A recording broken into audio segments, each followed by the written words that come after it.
Hello and a warm welcome back to my channel. This is the first time I've been out for over 5 weeks for a camp now, just because the weather has been horrendous. But welcome if you're new here. It's my first outing of 2023. I'm in Wales and I'm going to show you where I'm heading tonight.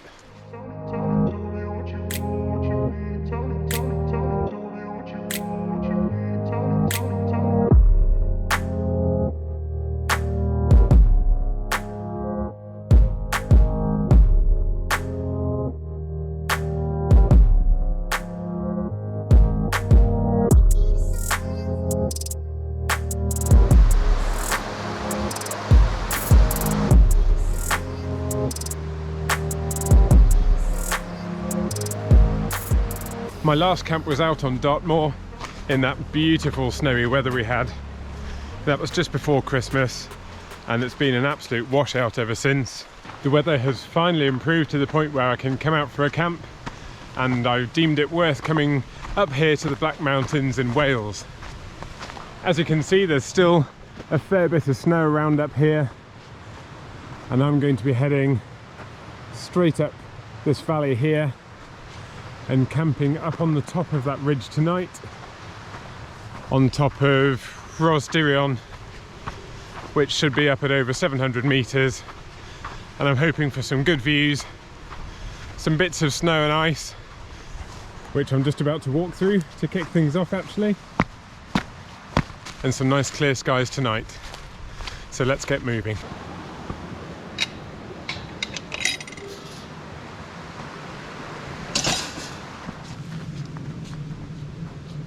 Well, that was a nice surprise just to kick off my walk, bumping into a couple of my subscribers on the way. So hello Kim and Justin, who have just completed, or rather who are in the middle of a walk that takes in part of the ridge I'm going to be camping on tonight. This scenery is absolutely stunning, and I'm looking forward to heading up that valley straight in front of me and then popping out on top and seeing what I can see.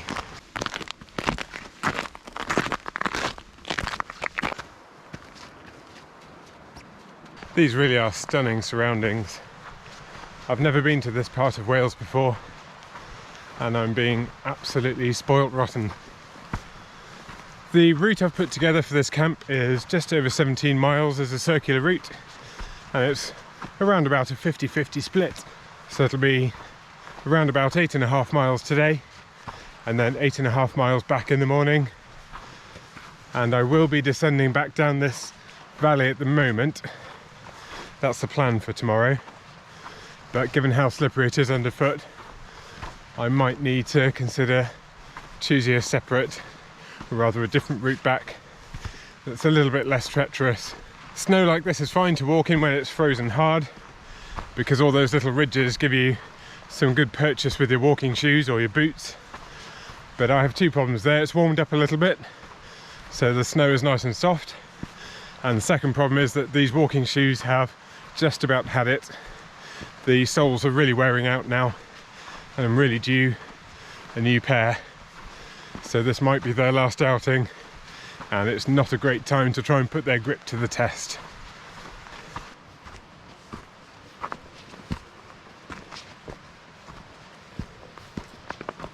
What I also have to bear in mind is the fact that this backpack weighs 20 kilos today, which is exactly a quarter of my body weight, so battling that slipping and sliding down snowy and icy gradients is probably a surefire way to go for an unexpected sledging trip.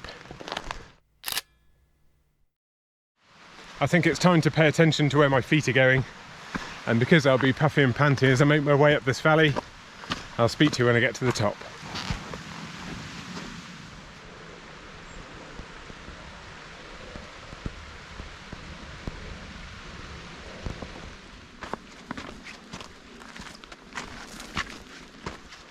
Well, I've popped out of the top of that valley now, and look at the views we've got already.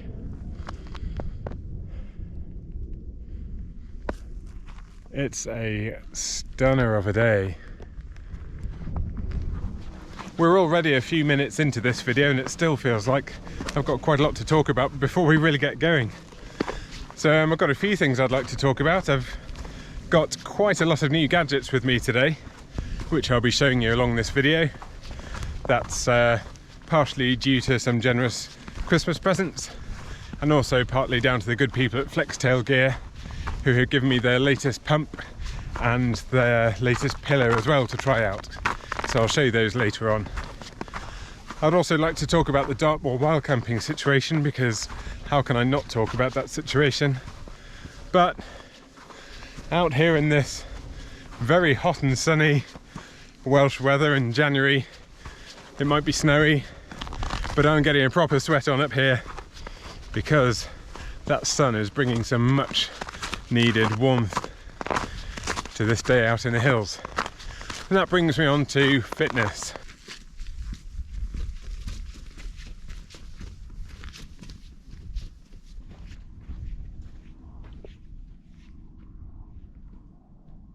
So I'm up here in the mountains in Wales. I parked at about 250 meters altitude, I think. I'm now at about 650. I've got a great big backpack on, and I've still got about 5 miles to go before I get to my intended camp spot.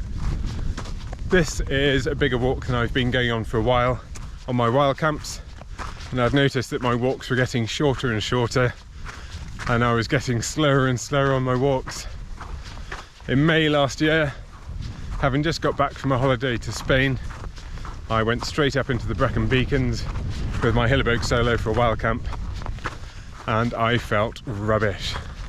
My lungs felt small, my legs felt heavy, and I seemed to be crawling along at a snail's pace up hills that I would normally be striding out on and happily powering up.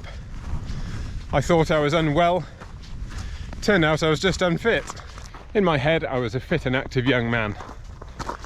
The young is a bit of a stretch these days, but it doesn't feel like that long since I was at school doing cross-country running, 25 miles a week of that, going to the gym 5 times a week all the way through school and uni and into my working life, until a few years ago when injuries started getting in the way of that a little bit. I got into cycling in a big way. I was riding about 150 to 250 miles a week. Again, injuries started getting in the way of that a bit, and then it really just came down to going out for walks every now and then. So although my fitness wasn't at the kind of high levels it had been before, walking was keeping me fit. It's too easy with walking to start scaling it back bit by bit. The routes become shorter, flatter, and before you know it, you're not really pushing yourself. Don't get me wrong, walking is a really good way of keeping fit, but also fitness is a relative thing. My fitness levels were very good, and I was missing being able to power up a hill on a walk without getting puffed out and thinking I'd bitten off more than I could chew. So these last 2 or 3 months I've been working really hard, riding indoors at home on my indoor trainer, and that indoor cycling has massively improved my fitness to the point where I'm really happy to take on a bigger walk like this, carrying a bigger pack, and this is nice easy work for me now, whereas just 3 or 4 months ago I think I might have given up halfway up the valley back there, and it feels really good to be back. I don't think you'll be able to see it very well, but just at the bottom here is Grwyne Fawr Reservoir, and I can see the dam wall from here, and I'm going to be camping up on this top ridge somewhere. I don't know what the ground conditions will be like now. It could be quite hard, maybe it'll be rocky, maybe there'll be excessive amounts of heather, who knows. I've got quite a good array of pegs with me, and today I've brought my Terra Nova Southern Cross 1, mainly because I wanted to try and keep my pack weight as light as I could, because I knew with temperatures dropping down to -4 tonight and about -6 with the wind chill, I would need a few clothes and some of my warmer gear, which all adds bulk and weight. So the Southern Cross 1, being a whole kilogram lighter than my Hillabog solo, made it a good choice for me today. The winds are meant to be quite light through the night. I think we're only expecting about 5 or 10 miles an hour. So even though we'll be right on top of that ridge and exposed, I think I should be okay in my Southern Cross 1. As I say, this area is new to me and I am loving exploring it. and the views are massive. I don't know why, but I wasn't really expecting the views to be this expansive. We're not far away from the Brecon Beacons at all, but it just looks so different, and I can see myself coming back here. I'm aware that I've picked up a lot of new subscribers since that last video, so hello to all of you. I think we're nearing 1,200 subscribers now, so thank you for pushing me over that magical 1,000 subscriber mark. It's a really big boost to me, and it also means that I can earn a teeny tiny little bit of money via YouTube from the adverts that pop up on my videos. I mentioned that I have some other gadgets as well. So my parents for Christmas gave me a little tiny monocular, which I'll show you in a little bit. So the idea with that is I can obviously look at sights in the distance, like the reservoir, which I'm going to have a look at in a sec, but it also means I can look ahead and spy if anyone's camping at my chosen camp spot, and if they are, I can change my plans sooner rather than later and try and find somewhere else to pitch my tent. As well as the monocular, I got another present for Christmas from my girlfriend, which is a little digital thermometer, so I'll now accurately be able to see what temperatures I'm camping in. So here's my little monocular. I'll put the details up on the screen. It's got a little pull-out eyepiece here, and it means I can look all the way over to the reservoir, and I'll see if I can show you that damn wall. It's a little bit tricky to get this to work through a GoPro, but you'll just about be able to see that damn wall now. And also it means I can check out the ridge up at the top. I can't see anybody camping there yet, so I think I'm okay for now. All I need to do is keep on walking, and I'll get up there and see what the ground's like. I have also brought my drone with me, so I hope I can give you some aerial shots of where I'll be spending the night.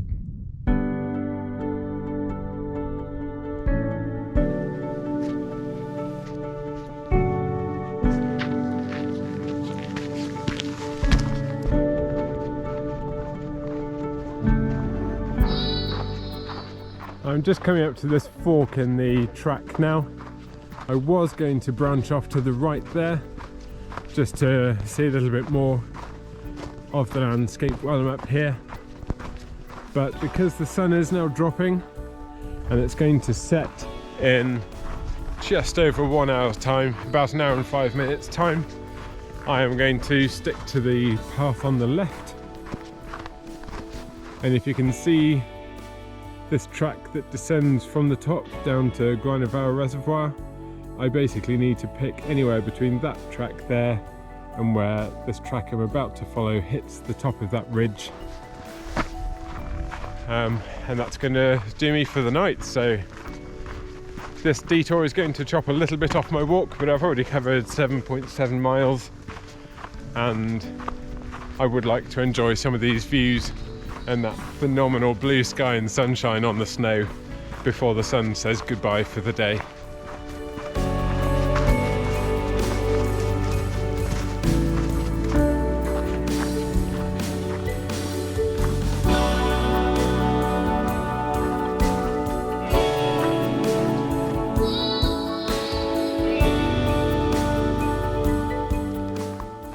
This trig point stands at 713 meters and basically marks the top of this ridge, and look at the view. This is incredible.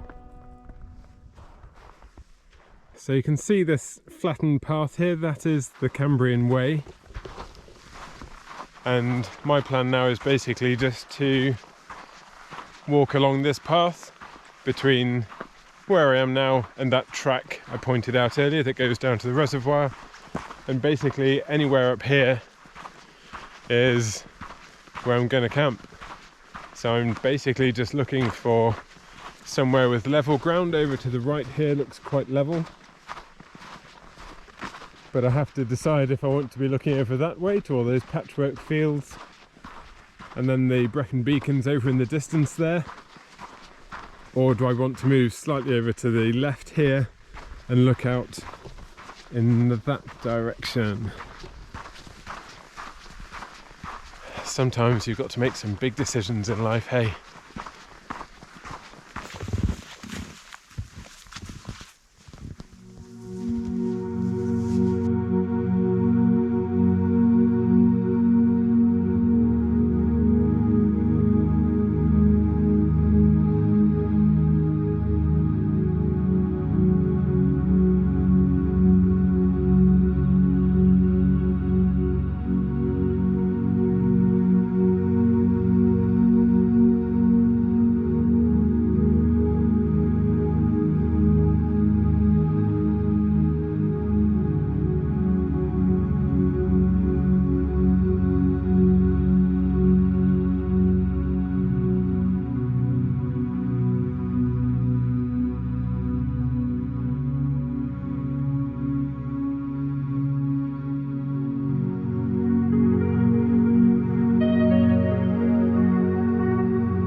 It can be a really good feeling taking off a pack like this. As I said, this is a quarter of my body weight today, 20 kilograms, and I've just walked about 8.5 miles.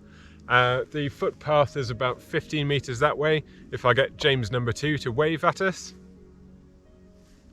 So it's not the most secluded spot I could find, but because of the ground conditions, I could be walking for miles trying to find somewhere where we haven't got such lumpy grass. I'm a good distance away from the footpath, so I'm not going to be in anybody's way. And I'm just sunk down a little bit here, so I think that'll protect me from any sounds from civilization just over in this direction. And I'm now really looking forward to getting on with some of my food. I've got 2 main pasta meals, and I've got pudding, and I've got 2 Snickers bars, and I've got 2 other snack bars, and I've got hot chocolate as well, so I'm really looking forward to getting some of that on the go. I've got the tent partially pitched now. I've got no pegs in yet because it's actually quite tricky to find somewhere I can place the tent where it's not sitting up on any of these great big tussocks of grass. And this is one of the beauties of a freestanding tent. You can pitch it, get the poles hooked in, and then just basically drag it around until you find a spot of land where it will actually sit down properly and where you're going to be comfortable for the night. I'm almost there, and then let's see if I can get any of these pegs in. Okay, that is the tent now fully pitched. It looks fine to me, it looks quite level, and the pegs weren't any problem whatsoever. The ground is actually still quite soft underneath the snow. So we are looking good. The views are looking phenomenal, and the sun has just dipped down behind the beacons. I think that's Pen y Fan over there, that great big silhouette. I'll check my map in a bit and see if I can confirm that. But I'm just going to send the drone up again and see if I can get some views of where I've put my tent.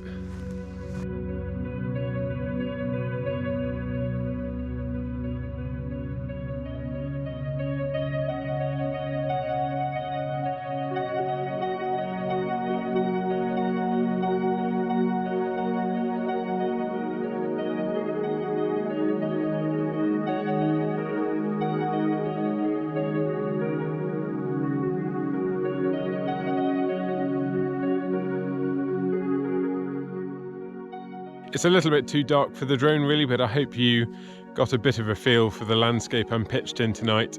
It's really quite magical. It's blown my mind a bit, to be honest. I wasn't expecting it to be this good. It's really, really still. It's getting very cold now. The tent has frost all over it already, and I only pitched it about 20 minutes ago. And I just checked my map, and sure enough, that silhouetted peak right in the middle of the shot right now is the main beacon, so I'm pretty sure that's Pen y Fan. What I'll try to do quickly is show you the Flextailgear Tiny Pump 2X, and that is going to inflate my Thermarest sleeping mat now. Here is the little Flextailgear Tiny Pump 2X. As you might guess from the name, it is pretty small. I've actually got 3 of these pumps now. So the first one, I bought the Tiny Pump, which is very similar to this. I then bought the Tiny Pump X, which has the added bonus of some LED lights in one end, which is this white ring you can see on the front. And Flextailgear have very kindly sent me this Tiny Pump 2X to try out, and it's got a few features which differentiate it from the Tiny Pump X. So this is very, very slightly bigger and a tiny bit heavier than the Tiny Pump X, but it's still under 100 grams. And it puts out a little bit more pressure than the Tiny Pump X. And also they've redesigned the little nozzle that you attach. So if you look down the inside there, you can see the grey rubber. So the grey rubber nozzle actually passes through this plastic part, and it's captured on the inside. So it's actually a captive nozzle that can't just fall off the pump anymore. You might notice that there's no little jutting out port on the edge of this pump. The Tiny Pump X had a tiny little port that shot out at 90 degrees, sort of where my finger's indicating now. And it just felt a little bit weak, and it didn't really hold the nozzle on. Whereas if I show you now, so I'm just going to push the nozzle into that central hole, which you can't see because I'm doing it off camera. That is now held on there really firmly, and it's going to stay there. I can now waggle this around and it's not going to pull out or fall off, whereas the previous one was just a little bit delicate in that respect. It didn't really cause me any major problems, but every now and then if you didn't keep an eye on the pump while it was inflating the mat, it could just pull itself free. But the really cool thing about this is that Flextailgear also sent me a little lantern attachment. So if I remove the nozzle, you can now see this little attachment. So it's nice squidgy silica, so this actually just squashes really easily down into your pack wherever you want to put it. You might be able to see there's a little oblong protrusion on the inside, and that coincides with that little oblong in the very center of the pump. So if I press and hold the power button, you'll see that it turns on the light. There are 3 stages of light, so press it once more and once again, and then off. So what I need to do is just press this into the oblong in the middle of the little lantern attachment here, and I'll show you in a sec how it looks. So it really is easy, you just press it in and it's held in. And then the pump also has a little swing up ring. So I can now hang that in the top of my tent, and now when I turn this on, I'm not going to get that really direct, intense light that you get when you turn on a lantern inside a tent normally, which just stands out a mile. So now, look at that. That's on the dimmest setting at the moment, so I can still press the button through the lantern. Number 2 and number 3. So it gives you a diffused glow instead of that really bright eye retina burning sun inside a tent kind of feeling that you can sometimes get from a lantern when it's inside your tent. So this will also be a little bit more stealthy because it's not as bright from the outside of the tent. So I'm really looking forward to using this. I think it's awesome. I originally bought my tiny pump because I got fed up of trying to inflate my Thermarest NeoAir XTherm with the supplied Thermarest pump sack. I just don't think it works very well. It took 5 or 6 minutes normally to inflate that mat, and the nozzle was quite difficult to get onto the mat as well. You had to push it really uncomfortably hard to get it connect. Whereas the tiny pump, the little rubber nozzle just presses on there. You can wiggle it around and press it on, and it's not going to cause any damage to the mat, whereas I was a bit worried about how much force I had to apply when using the Thermarest pump sack. So it is a luxury. These are, I think, around about £32 at the moment. I can give you a 15% discount code for these, which I'll flash up on the screen now. And also, if you'd like to support me and my channel, if you click on the link in the description to take you to the Tiny Pump 2X or to the Flextailgear pillow I'm trying out on this camp as well, then you can click on those links and I'll get a small commission from those, which will help me as well. And it all just goes towards paying for camping food, paying for equipment, paying for fuel. It just helps me to make more videos and better videos for you, and it costs you nothing, plus you get that little 15% discount using the code. After all of that talk, it's time to get my mat inflated, and I'm going to get some food going. So open the nozzle on your mat, just press that rubbery nozzle on over the valve, and then 2 presses to get it working. And away it goes, and that takes about 2 minutes. So that's my mat inflated now. And I've got the pump hanging from the top of my tent with the little lantern attachment there, and it looks nice and cozy in there. Looking forward to getting in. I've just remembered that the new Tiny Pump 2X is also IP44 water resistant, and it inflates the mat to a slightly higher pressure than the previous revision, so it's actually a really worthwhile purchase. I've been using my Tiny Pump X for a long time now. It's never let me down. I thought it was a bit of a luxury item, well, an unnecessary luxury item when I first saw people using them, just because it seemed like quite a lot of money just to pump a mat up. But the lantern I was using before this was actually the same size and weight as the tiny pump.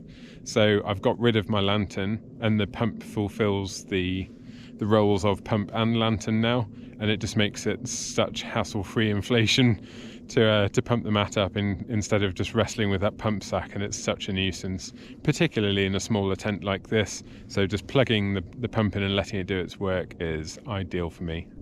Look at that. So with that, it's time for me to get the rest of my gear out and set out in the tent, and then I'm going to get my food cooking because I'm cooling down and I'm getting really hungry, and I'd quite like to be in bed in good time tonight to catch up on some sleep. So I think I'll set my camera up now and we'll see what the night sky brings us.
Good morning, it's around about 7:30 now, and it is a cold one outside.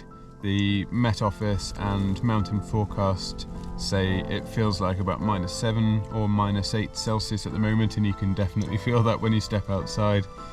The inch or two of water in the bottom of my camping stove pot froze solidly overnight as well, so it's a good job I had a bottle of water in my sleeping bag with me just so I knew I could cook up breakfast and have some water to use this morning. It wasn't too bad a night's sleep. I think I had about 6 hours altogether maybe. My sleeping bag was starting to cool down just because there's a bit of condensation developing in here, and that does start to permeate into the down, so you start losing the insulation a bit. But my Thermarest NeoAir XTherm did a really good job of keeping the cold weather off me from underneath, and I'm also wearing my down jacket in bed still, so I would say I dressed pretty well for the conditions. I was trying out the new Flextailgear Zero pillow last night. This is another piece of equipment that Flextailgear kindly sent me, and you can see the different thicknesses. So if you have your head down this end, it's a bit lower, but if you use it up this end, you have a bit more thickness there. And I found that to be the absolutely perfect thickness to go between my shoulder and the side of my head when I'm sleeping on my side. And then I can use this shallower bit when I'm just lying on my back. So I think I'm going to be a big fan of this. It's my first night using it, but straight away it feels more comfortable than the Trekology pillow I was using. It's also got a really soft liner on the outside that you can take off and wash. So yeah, an elasticated strap on the back so you can hold it to your sleep mat. Because I've got so much to say about that pillow and the Tiny Pump 2X, I think I'll do a separate video about those, and that way I can just include all the features and details, and if you're thinking you'd like to buy one, I'll try and compress all that information into one clearer video than just babbling about it on here.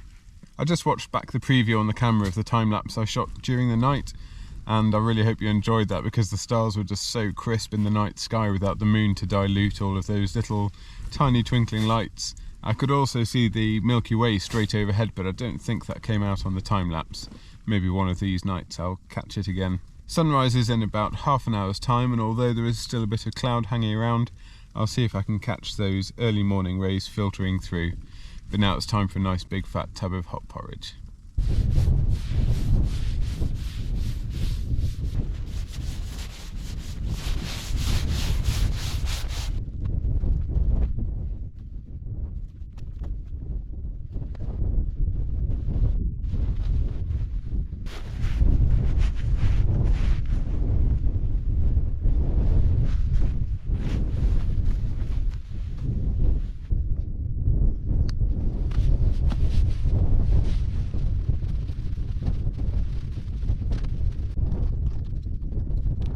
everything is all packed up in my rucksack here now, and as I expected, all of my drinking water is frozen in the tube. So yeah, I don't think I'll be doing much drinking on the way down, but I think most of my walk is going to be descending anyway. It's about 9 miles back to the car, I think. I'm going to detour a little bit in the hope that I find a slightly more user-friendly footpath to do the final bit of descending, because that path on the way here was a bit of an ice sheet in places, so I'll try and make it easy for myself if I can. My face is quite numb now after just packing up there, and I used my buff to try and keep my GoPro warm in the night, so yeah, priorities, got to get the video right first and then protect my frozen face. This is where I was camping. I was expecting to see a thawed patch of snow, but it's barely even thawed the snow. And that's actually testament to the Thermarest NeoAir XTherm, because if the XTherm weren't so good at insulating, my body warmth would have gone through to the snow and thawed it all out. But as you can see, apart from the very top bits of grass poking through, that ground is still fully covered in snow. And that's why the XTherm is so good at keeping you warm in the night, just because it separates cold from warm. And that's why I love it, that's why I continue to use it. Okay, time to get moving. I am heading that away, and then I'll start descending down towards the reservoir down at the bottom. I did try to send the drone up earlier, very nearly lost it. Straight away it flagged up a warning to say 0% battery, emergency landing, and the wind was high as well, so the wind took it away from me, and then it started trying to land off the side of the mountain, I don't know, maybe 1/4 of a mile away from me already. The screen was telling me it was on 99% battery, but the drone was in emergency auto land mode. So I powered it towards myself as far as I could, dropped down below the mountain to get out of the wind, and was able to get it back to me just in time. But yeah, I don't fancy trying that again. I'll see what the weather conditions are like down at the reservoir, because I would love to get the drone out and go and have a fly around the dam wall and see how it looks, but we'll find out when we get there. Time to get moving.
I'm about 2 or 3 miles into my walk back to the car now, out of 9 miles in total, and my shoes are just about starting to thaw out.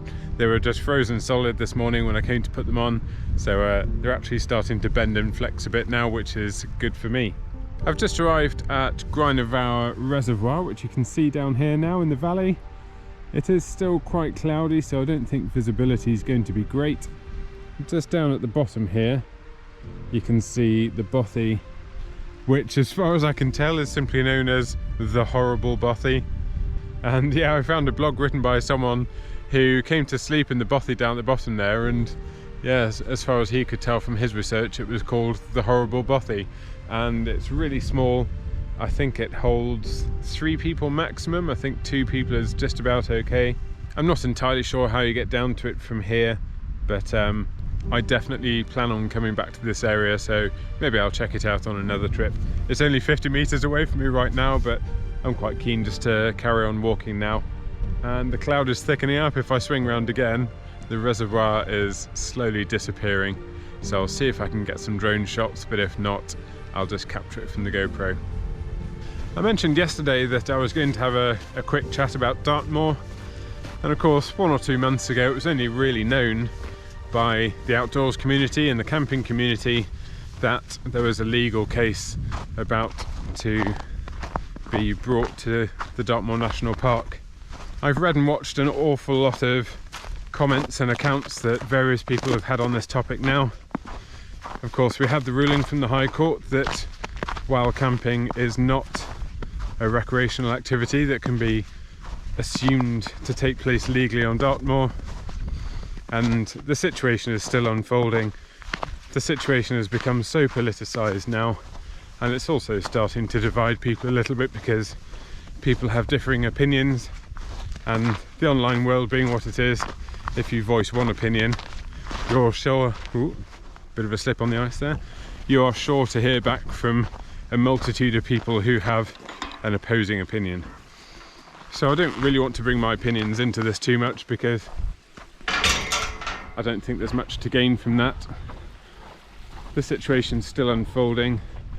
A lot more is going to come out of various discussions, meetings, maybe even more legal battles, and then when the dust settles, maybe then I can voice my own opinions. But for now, a temporary solution has been reached whereby the Dartmoor National Park will be paying landowners just for the next 12 months, I believe, and that basically buys back the ability, not the right, the ability, the permissive ability for people to wild camp on Dartmoor. The interactive camping map has been updated now, and we have lost some of the areas that we could previously camp in. So if you want to camp in Dartmoor, you will need to check that map as usual, but the map has been updated, so don't refer back to an old download you may have taken. It's interesting that the national and possibly even the international media have really picked up on this now, and it's been interesting hearing quite well-known journalists completely blindsided by the concept of wild camping. They'd never really heard of it.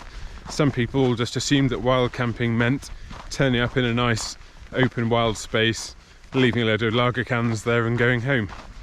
That definitely isn't the idea of wild camping, and as you will have seen from the campsite I just left, apart from a few tufts of thawed out grass, there's absolutely no sign I was there, and if someone else were to turn up there tonight, they wouldn't necessarily know that anyone had already stayed there. That's the idea of wild camping. The idea is to get out there, enjoy some peace and quiet, the sounds of nature, like a trickling stream that's half covered in ice like this one, and just enjoy the outdoors, enjoy the peace and quiet, enjoy the sound of the birds in the morning, watching the sun come up, watch it go down in the evening, and then leave in such a way as to give no trace that you were even there. It's a really simple concept. Most people seem to grasp it.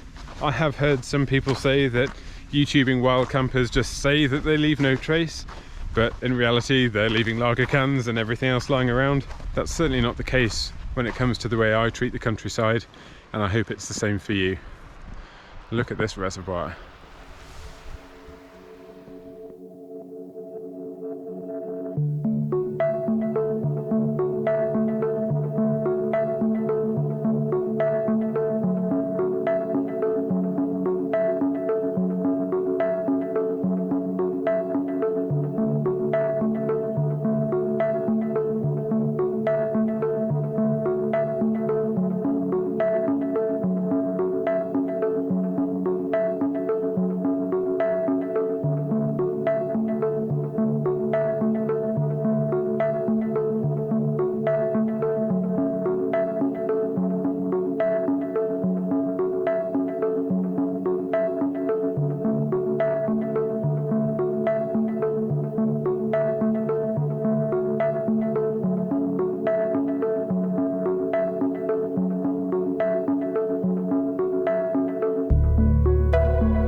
managed to get the drone up there in the end, even though the cold temperature warnings were still coming through on the screen, and it was really good to be able to capture a good view of the Grwyne Fawr reservoir and dam itself.